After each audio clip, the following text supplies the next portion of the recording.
Welcome back to the channel, you guys. This video is for all of you OBS Power Stroke owners out there, or guys that like to work on these trucks.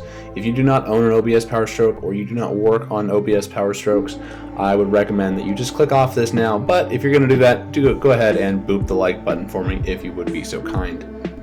So on the OBS Power Stroke, which is the 1994 and a half through 1997 model year Fords, they used a valve cover gasket that had two harness connectors, and those connectors were super prone to burning out when the glow plugs went bad. So what we're doing today is we're going to be updating that to the later style, or the Superduty style connector, which has a single valve cover gasket connection. Now this updated later model has thicker, heavier gauge wiring, so it's not as prone to burning like the earlier ones did. So basically what we're showing you today is how to do that. So step one is going to be to cut off all of the sheathing along this wires. I've wrapped it out towards the front of the motor on this. This is on an Econoline, but it's going to be the exact same thing for all of your OBS Power Strokes. So we need to cut off all the sheathing. Once we get the convoluted tape off, we're going to see there's another layer of sheathing inside of here, and that's this aluminum. So if you go right up at the top by the top connector, you'll see a little bit of tape. You just unwrap that tape, and you can unwrap the aluminum tape all the way down. Do your best to not damage this tape as it's coming apart, because we're going to need to reuse it with the new pigtail that goes on.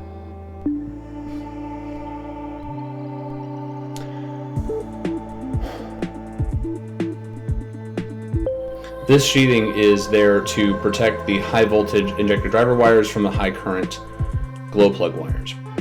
So once you get that sheathing off, you'll see there's a bare wire. You might need to cut some of these little bits of tape in there to be able to twist it and get it off. Don't cut that wire, we're going to need to reuse it. So just pull it off, untwist it, set it aside. The first step here is to cut off the glow plug wires to the first pigtail. Now, it doesn't really matter which glow plug wires go to what glow plugs, because it's all coming from one wire. So just cut these as close to the pigtail to give you as much room as possible to make your crimp. Once those wires are cut, we're just going to go ahead and strip those and prep them for a crimp. These gray wires on the outside here are the glow plug wires, so we're going to strip those ends. Once we've done that, we're going to go ahead and save ourselves some hassle and preload in our heat shrink onto all of our wires. So on this new style connector here, as you can see, there's heavy gauge gray wires on the outside. Those outside four wires are your glow plugs. The center black wire is the shared ground for the injectors, and then the other four wires are the injector driver circuits. Shared ground is the center pin on this connector and the center pin on both of the old connectors. The outside four glow plugs are easy to identify because they're the yellow wires, and they're the big heavy gauge wires that are not wrapped in a sheath.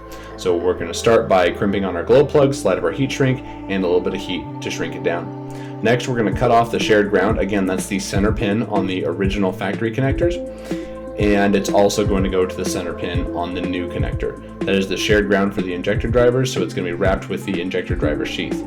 The next step is going to be to connect the actual injector driver wires. What we're doing here is we're making sure that we're getting the wires connected to the right location. So the forwardmost injector driver wire with everything plugged in is the front injector, and the next one back is the second injector, the next one back the third, and so on and so forth.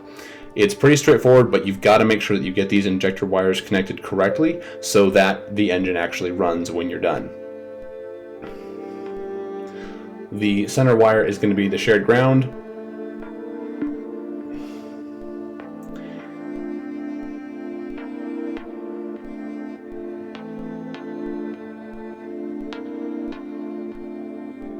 Because the shared ground went to two connectors and now we're only sticking it to one, I'm just going to heat shrink the end here. So just put a little bit of heat shrink over the end and cook it down. There's nothing that gets connected to that because we're using the other end of that splice, but you don't want to leave bare exposed wiring anywhere in your harness.